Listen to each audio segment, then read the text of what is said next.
Good morning. Welcome to Inquisition Update. My name's Tom Fress, and I'll be your host for the next hour. You're listening to FirstAmendmentRadio.com.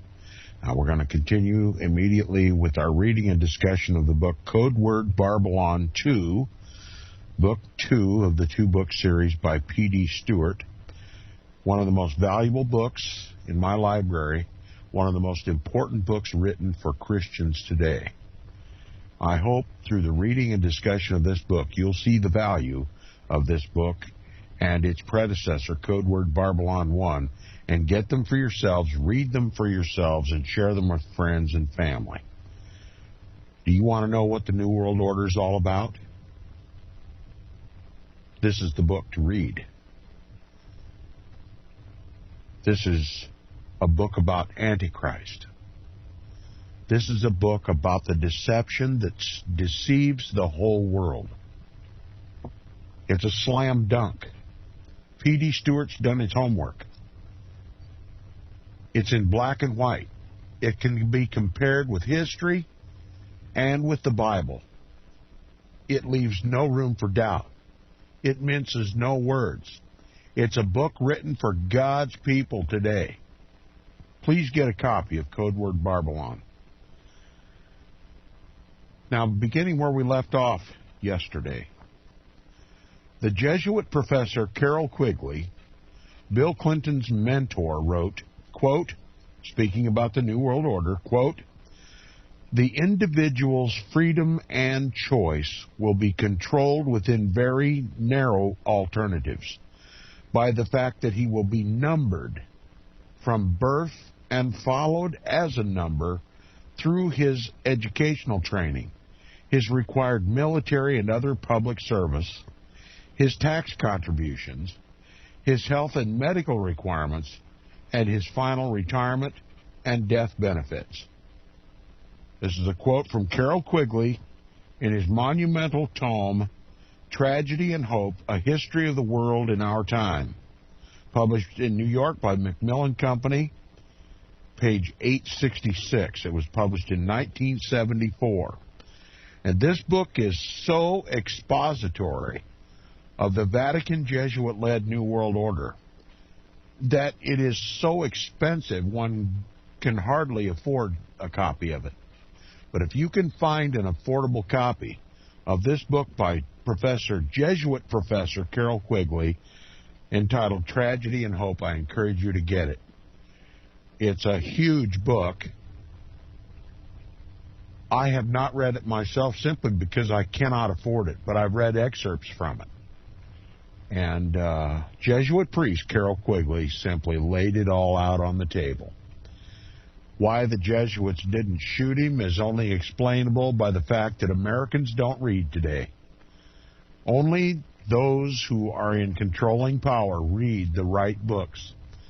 God's people have been dumbed down, entertained with television, and simply don't read anymore. And that's why I read these books on Inquisition Update.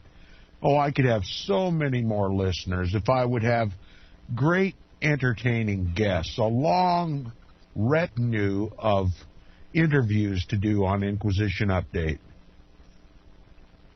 But these books actually show us the freckles on the Madonna's nose. It's important information. Carroll Quigley, Jesuit priest Carroll Quigley, Bill Clinton's mentor, wrote, "The individual freedom and choice will be controlled within very narrow alternatives by the fact that he will be numbered from birth and followed as a number through his educational training, his required military and other public service, his tax contribution, his health and medical requirements, and his final retirement and death benefits." What do you suppose that number is? It can be none other than the Social Security system, none other than the Social Security number, that number that you carry in your right hand, or that number that you've memorized and is in your forehead. That's the number by which your entire life is tracked and managed and controlled. It was issued to you without your consent at birth. I'll just leave it to my readers to do the math. The author continues, he says, soon the world will be brought into such dire financial straits that almost all people will come to accept the proposition of Charles Malik. Remember, he was the man we talked about earlier from the United Nations? What did he tell us? He told us the survival of the Western world depended upon a world government centered around the Pope. Here's what the author says.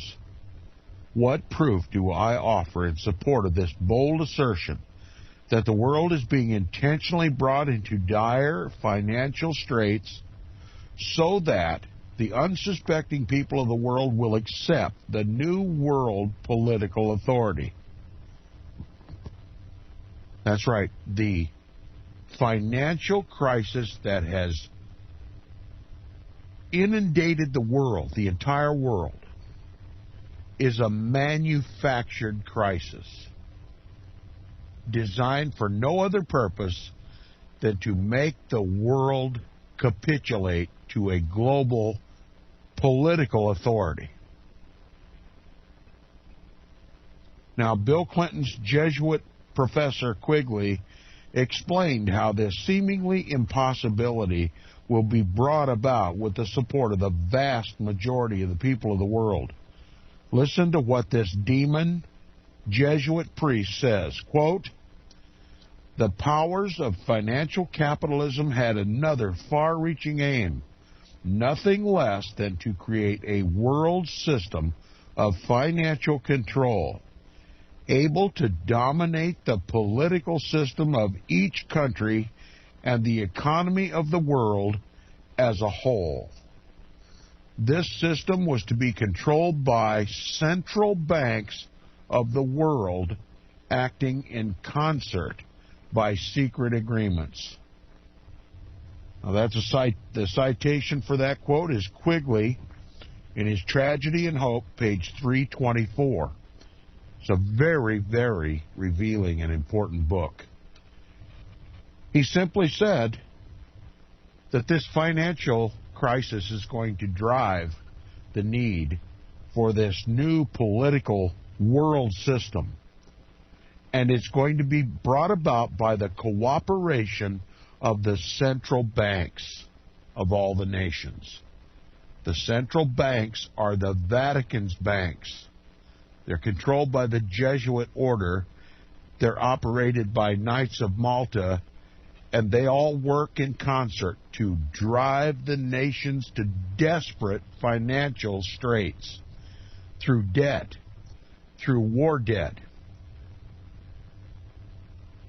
And their whole purpose, the whole purpose for the creation of the central banks throughout the world, in the United States, the central bank is known as the Federal Reserve Bank, but there are Federal Reserve banks in the nations throughout the world. Vatican banks was to orchestrate the current financial global crisis and to drive the need for a global political entity to control every aspect of our lives.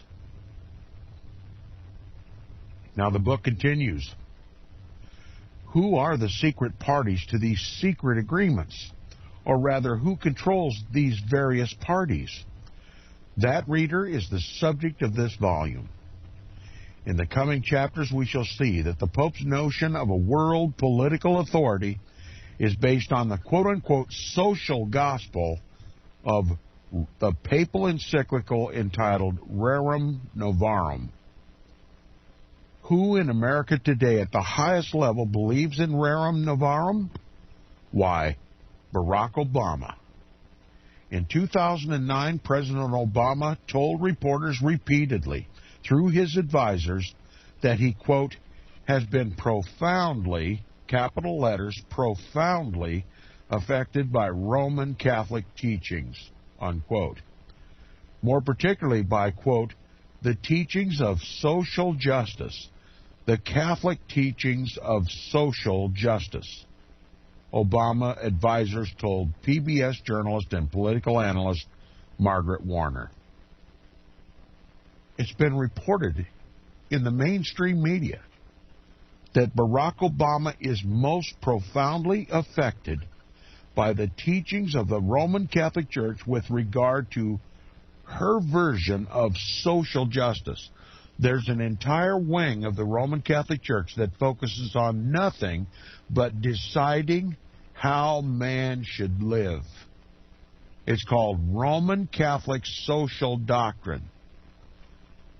And these Vatican banks, these central banks, are creating the financial crisis in the world today to justify the need for a world political authority, a global government that will implement Roman Catholic social doctrine. The world is going to become Catholic by force, by coercion, and without the knowledge of the people. This is precisely what's happening. And the author continues, she says, "Reader, the Catholic Church's teachings on social justice is almost entirely premised on and structured around the papal encyclical entitled Rerum Novarum." Let me spell that for those who would like to look it up. RERUM NOVARUM. Rerum, that is RERUM, Novarum, NOVARUM. Amongst other things, Rerum Novarum calls for the introduction of a set religious day of rest. Here are some of the excerpts. Now, listen, there's a lot of argument about what day is the Sabbath. God's law said that we shall rest the seventh day. By anybody's recollection, any honest intellect will admit Sunday is not the seventh day. Everybody knows that. Just look at any calendar. I'll leave it to my listeners to decide what day God sanctioned to be the Sabbath. But that's not the issue of my discussion.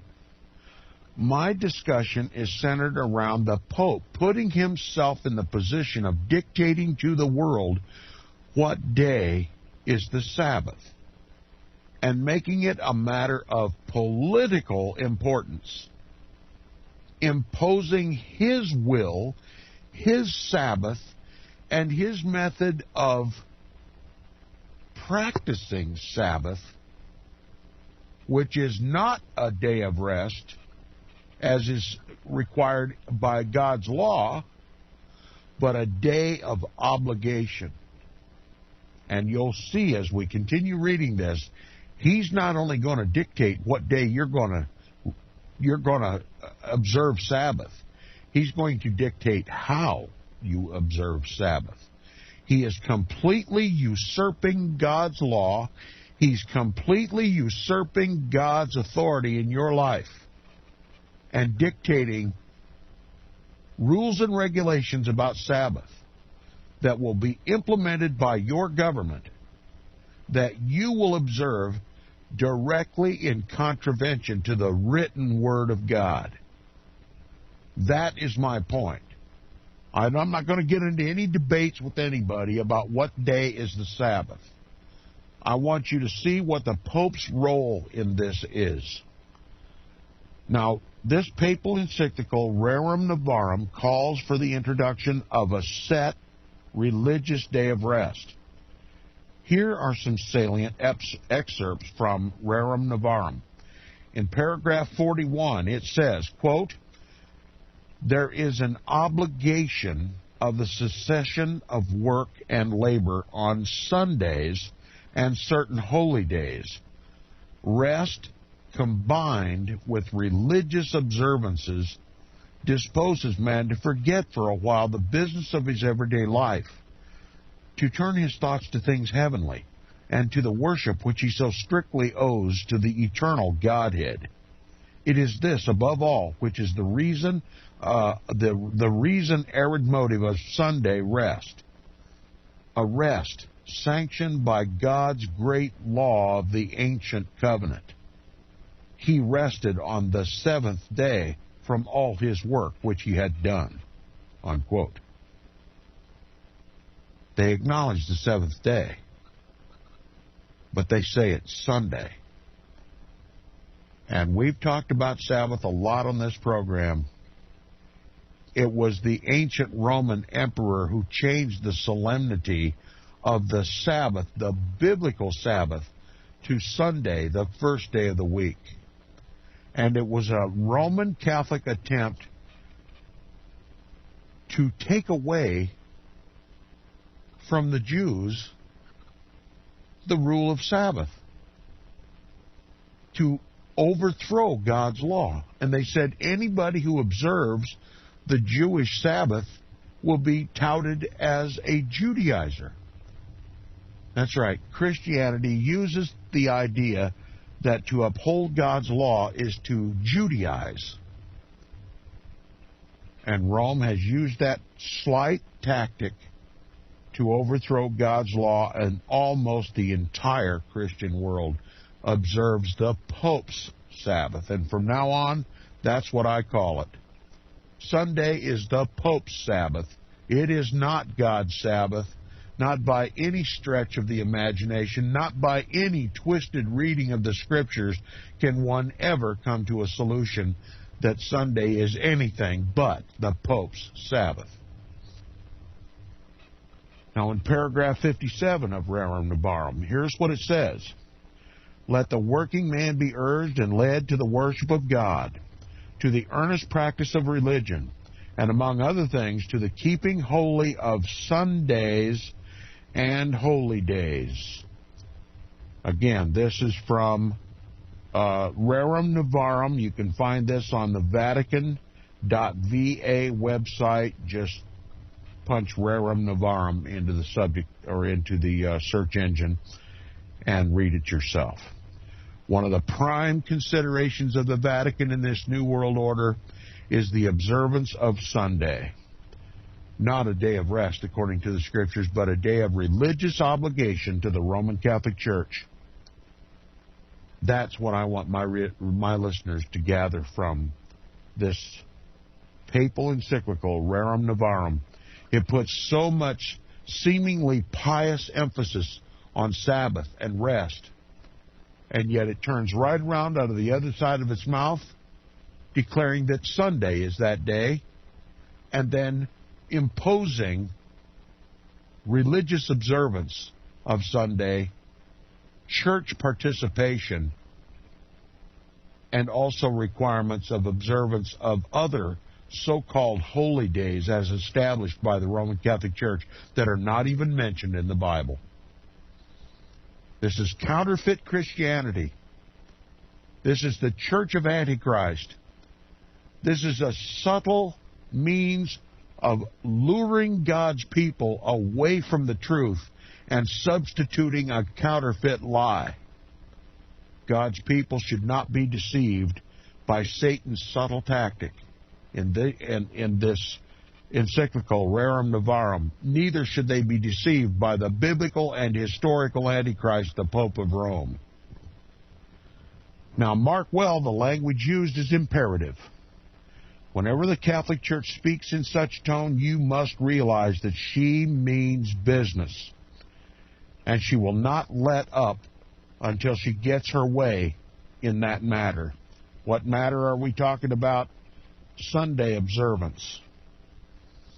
And Barack Obama has indicated he is on board with the Roman Catholic Church on this issue. Mr. Obama told the world to, quote, look forward, not backward, unquote. Yet he is looking back to the 1891 feudal fascist encyclical of Pope Leo XIII as a solution to our modern social economic problems. This solution, the Pope's solution, is called social justice, the new social movement. It's going to be implemented by the governments of the world. Remember, the kings give their power and strength unto the beast.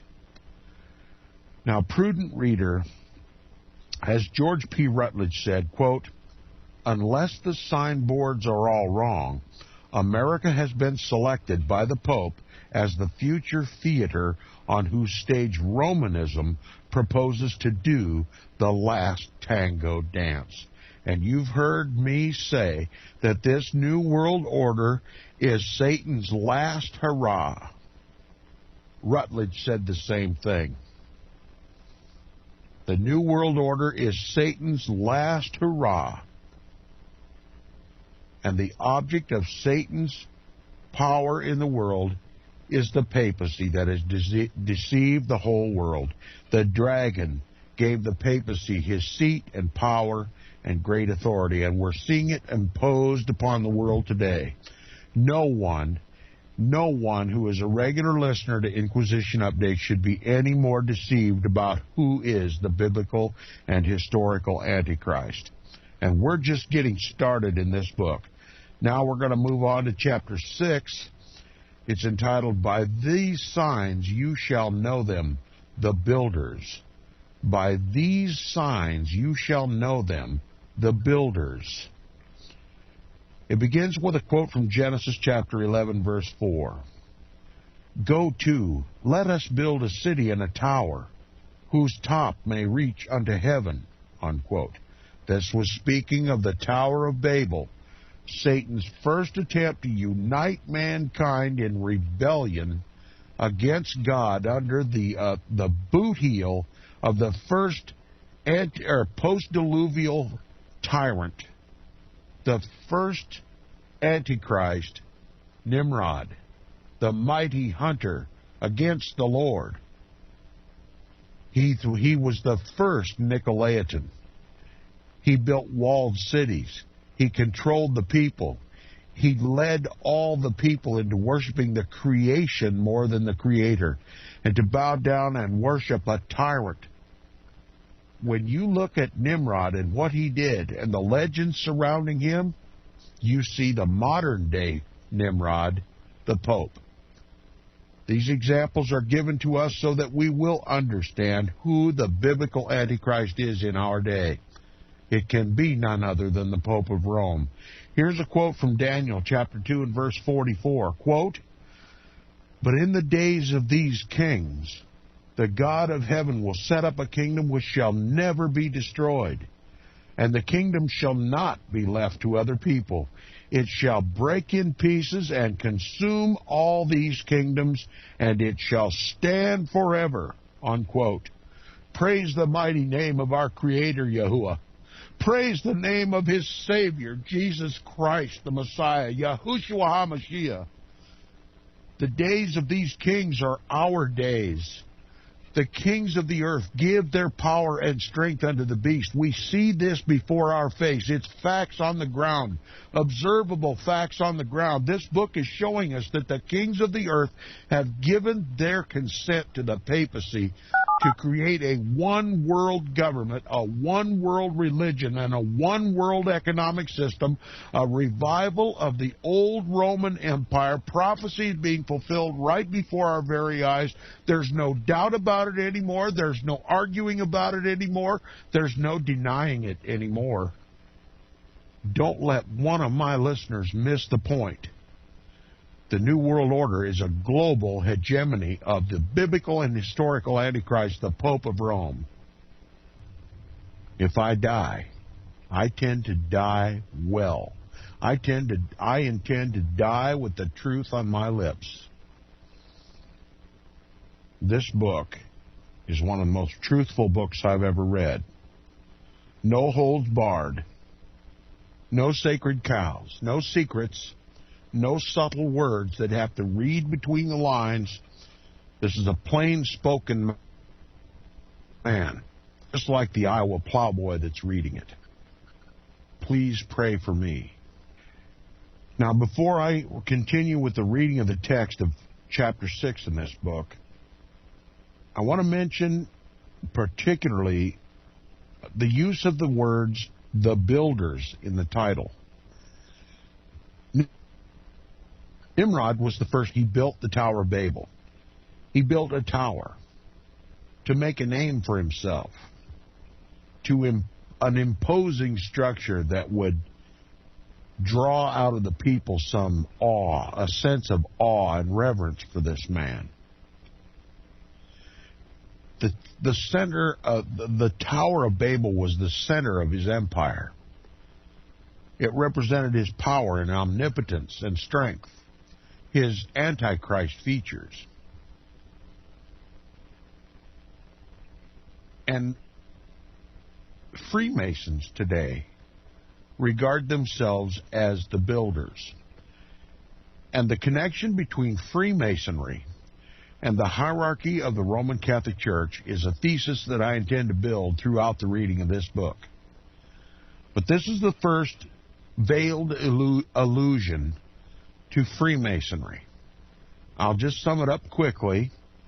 Nimrod was the first Freemason on the earth, and Freemasonry traces their roots. Some of the most revered Freemasons in the world trace their roots back to the Tower of Babel and Nimrod, the builder. Freemasonry still calls themselves the builders today, and the question I want to ask my listeners is, what are they building? They're building the New World Order. Freemasonry is simply an organization to recruit nominal Protestants, nominal evangelicals, to join an organization to provide a charitable front for one of the most diabolical organizations in the world. An organization that is controlled at the top by Jesuitism. An organization which the top funnels its resources, its power, and its influence to create a global government, a global economic system, and a global religion for the Pope. Who would ever suspect Freemasonry of providing this role for the papacy? But that's my assertion, backed up with years of research, backed up by other researchers who've done their own independent research into this matter, and I stand by my accusation. No matter what it costs me, I stand by my accusation. Now, for the text of chapter 6. By these signs you shall know them, the builders. In 2009, Thursday, June 11th to be exact, Charlie Rose of PBS interviewed the federal appellate judge and University of Chicago law lecturer Richard Posner about his book, A Failure of Capitalism. Reader, the title of this book alone has enough to send shivers up and down my spine, says the author. Why? Not because I'm a diehard capitalist, nor because I have any investments tied up in stocks or capital markets. No, rather, it was because the title echoes the agenda of the quote-unquote grand design of Pope John Paul II, as was revealed in the book Keys of This Blood by Jesuit professor Malachi Martin. What is that? The grand design? A new world order, a revived Holy Roman Empire, a global government headed up by the papacy. As we read earlier, in July 2009, USA Today ran the headline, quote, Pope calls for God-centered global economy, unquote. The opening paragraph of the article read, quote, Pope Benedict XVI today called for reforming the United Nations and establishing a, quote, true world political authority, unquote, with, quote, unquote, real teeth to manage the global economy with God-centered ethics. The Pope says such an authority is urgently needed. An end of the current worldwide financial crisis. I repeat this because it is most important. What is the Pope's God-centered idea of how to end the current world financial crisis? According to one of his United States spokesmen, Thomas Reese, a Jesuit priest, one of the most powerful Jesuit priests at Georgetown University, Jesuit Georgetown University in Washington, D.C., it is through, quote, listen, through the redistribution of wealth. Not something people like to talk about in the United States of America, said Reese. And, quote, if the Catholic right is against the redistribution of wealth, they're against the Pope, unquote. Reese added bluntly, that's it. So the God-centered ethic for the New World Order is a global redistribution of the world's wealth. Americans are not going to like it. It's been being implemented in this country for nearly 20 years. It is ongoing. It's never going to stop. America is going to be reduced to third world status. Our wealth is being forcibly redistributed by our own government at the behest of the Pope to third world nations. Now, I want my listeners, for those who comprehend the truth in what I say and are not skeptical about what I say, I want to further the thesis. First of all, who are the wealthy nations in the world? Protestant nations. Take a look. Wealth came out of the Protestant Reformation. When people threw off their yoke of bondage to the Pope and their obligation to support the church, they had money to do with as they pleased, and they invested in education. The Protestant Reformation literally built capitalism. The Protestant Reformation literally built wealth and affluence. None of our money no longer went to the Roman Catholic Church. It was left in our hands to do with as we pleased. Industrialization, the Industrial Revolution, was a result of the Protestant Reformation. From slavery to independence. The Pope hates independence, and it hates our wealth. And to reduce us back to servitude, our wealth must be taken away. And who's going to be rewarded by our quote-unquote charity? The Catholic nations of the world, those who have been enslaved spiritually and physically by the papacy for hundreds and hundreds and perhaps thousands of years. This is a method of counter-reformation, the destruction of the consequences or those things that grew out of the Protestant Reformation. The world is being eliminated of any sign of the success of the Protestant Reformation. Through the ecumenical movement, Protestantism is being destroyed. Lutheranism, that is rebellion against the papacy, is being destroyed. And as a nation, as a religious nation, we are uniting with the biblical and historical Antichrist. We are repudiating Martin Luther and all the reformers and going back to servitude to the Pope. We are placing Antichrist on the rightful throne of Christ. That's what the ecumenical movement accomplishes. Again, another one of the most successful counter-reformation efforts ever levied by the Jesuit order. The redistribution of Protestant wealth. That's where our money's going. That's where our good jobs are going. To third world countries. Protestantism is being destroyed by the cooperation of our own government at the behest of the papacy. Now, before I wear this out, I repeat myself so often because some of this stuff just tends to fly right over people's heads. They don't comprehend what I'm saying. They think it sounds so ridiculous as to be something that ought to be ignored. But I reinforce it all the time so that it really begins to soak in. The author continues, so who in America is big on this redistribution of wealth? Barack Obama.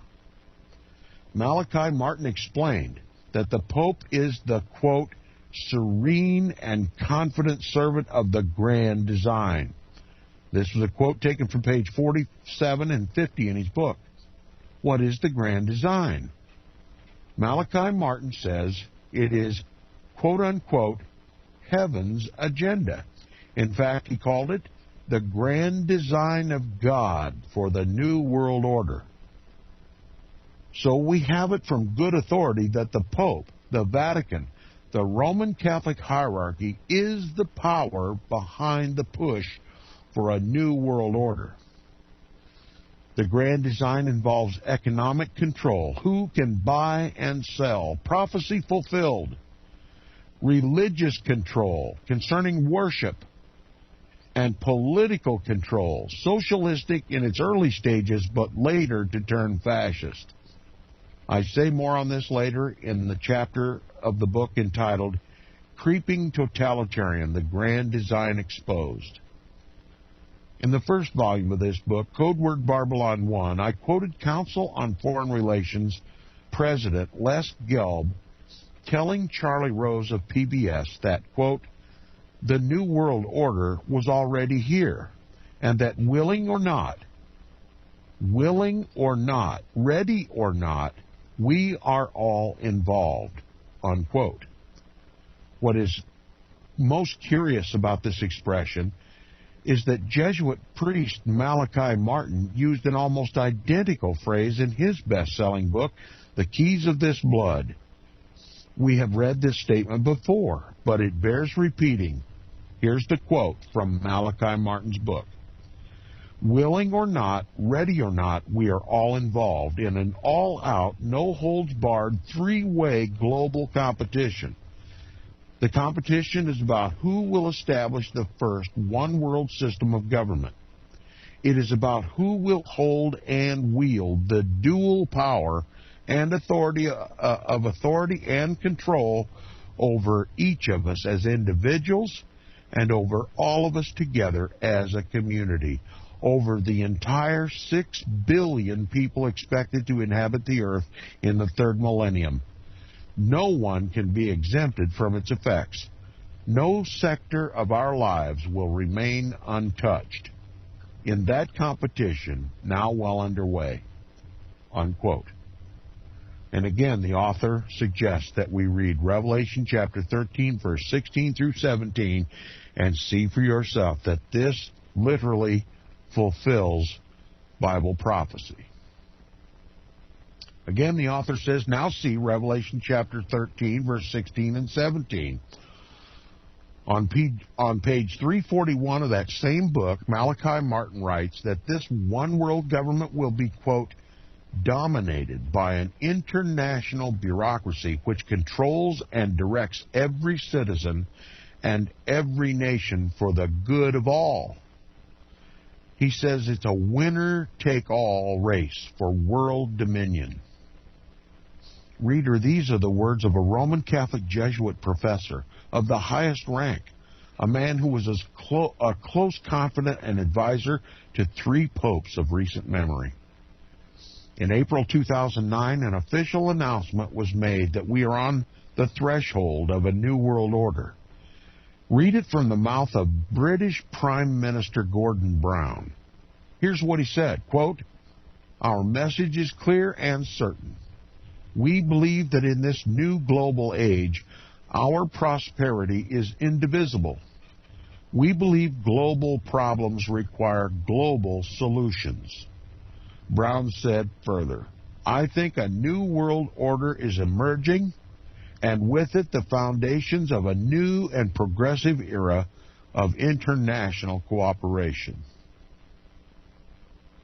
You think Prime Minister Brown was one of the Pope's boys? Without question. The kings of the earth give their power and strength unto the beast, says God in the Scripture. The author continues, a year prior, in 2008, Henry Kissinger, who for many years was an integral figure in the United States foreign policy, holding positions in the Nixon, Ford, and Reagan administration, told PBS interviewer Charlie Rose, quote, "There's a need for a new world order. I think that at the end of this administration," he was speaking about the George W. Bush's administration, "with all its turmoil, and at the beginning of the next," speaking of Obama's future administration, "we might actually witness the creation of a new world order." This was quoted from a work entitled "The Chance for a New World Order" by Henry Kissinger himself. So Kissinger is one of the Pope's boys, too. My suggestion is Charlie Rose is, too. Certainly George W. Bush was, and this book is about, a good deal of this book is about how Barack Obama is one of the Pope's boys, too. Now, what is even more intriguing is that Kissinger seemed to suggest that President Barack Obama will be the agent to officially bring in this new world order. Quote, "The reception of him," speaking of Obama, "is so extraordinary around the world. A new world order can be created. It's a great opportunity," Kissinger said. Now, Kissinger ought to know, as he's one of the insiders in this new world order cabal. In fact, Kissinger reported to have said that Obama was primed to create a new world order. Kissinger told CNBC's Mark Hines, quote, "His task will be to develop an overall strategy for America in this period when really a new world order can be created. It's a great opportunity. It isn't just a crisis, a great opportunity," unquote. Now, I'm going to tell you the truth. Barack Obama wasn't elected by the American people. He was appointed by the Pope. He was selected by the Council on Foreign Relations, a Vatican think tank, to run for President of the United States. He was pumped up. He was fluffed in the Jesuit-controlled mainstream media. He was pushed forward, and nature took its course, and he's occupied the White House in the name of the Pope ever since. Whatever Barack Obama does in the White House, he does it at the behest of the Pope, just like George W. Bush before him. And we're going to have this New World Order, and it's going to be the United States government that's going to promote it, both in this country and around the world. That's why we're fighting all these papal proxy wars. We're going to Iran. There's going to be a conflict, a crisis over Iran. And when the smoke and dust clears, Jerusalem will be the stakes, and the Pope will be the savior of Israel. Watch it happen right before your very eyes. The United States is orchestrating all this. The financial collapse of the country, the financial collapse of the world in cooperation with the Pope's Vatican banks, the central banks. Problem, reaction, solution. The Vatican causes the problem. The economic collapse of the world offers a solution, a global political entity to control financial, social, religious, and every other aspect of our lives. And the world sees it as no other opportunity. And that includes Henry Kissinger, another one of the Pope's boys. The author continues, "It is curious, then, that Pope Benedict XVI has invited Henry Kissinger to become his advisor or consultant, and Kissinger accepted." A New York-based correspondent for the Italian newspaper La Stampa wrote on November 4, 2008, that Henry Kissinger had told this to an important member of the Italian government of the papal offer, and that a diplomatic source at the Vatican had confirmed that an important dialogue is underway between the Pope and Henry Kissinger. But Jesuit Father Federico Lombardi denied it all, saying that it is true that Kissinger met privately with the Pope on September 28, 2008, but that the Vatican did not ask former U.S. Secretary of State Henry Kissinger to become one of Benedict's advisors. However, listen to this, in typical Jesuitical fashion, Lombardi ended by saying, quote, "Those are the only two concrete facts," unquote. Sounds Jesuitical to you? and does to me. Listen to what the author has to say about what he said. The choice of words by this Jesuit is clearly intended to suck all the logic out of his sentence and to leave his interviewer none the wiser as to what exactly isn't concrete is left to the listener's imagination. So have the other facts been firmed up yet? In any event, by merely speaking to Henry Kissinger privately, the Pope honored Kissinger's history. Want to know a little bit about Kissinger's history? The CIA-sponsored coup to murder President Salvador Allende of Chile. The illegal bombing of Cambodia. The 12-day Christmas bombing of Hanoi in 1972. His defense of Beijing's decision to crush the student demonstrations in Tiananmen Square. And illegal intelligence gathering on American citizens. And you know what? The Pope made Henry Kissinger, his little papal proxy warrior, a Nobel Prize winner. He was Secretary of State under President Nixon. He served in high positions in the Ford and Reagan administration and is the author of over a dozen books on foreign policy. Currently, curiously, Kissinger is also named by President Bush as the chairman of the September 11th false flag, self-inflicted wound investigatory commission. He was appointed to investigate 9/11 by our own government. The fox watching the hen house. Henry Kissinger has been handsomely rewarded for his papal proxy wars throughout his career. And the flames of hell will literally leap to receive him when he dies. And what is Mr. Kissinger's avowed mission? Rear Admiral Chester Ward, a member of the Council on Foreign Relations for 16 years, in his book, Kissinger on the Couch, he wrote, quote, "The most powerful clique in these elite groups have one objective in common. They want to bring about the surrender of the sovereignty and the national independence of the United States of America." That is a quote taken from Chester Ward and Philip Schlafly in the book entitled Kissinger on the Couch, first edition, published in New York by Arlington House Publishers, 1974, page 129.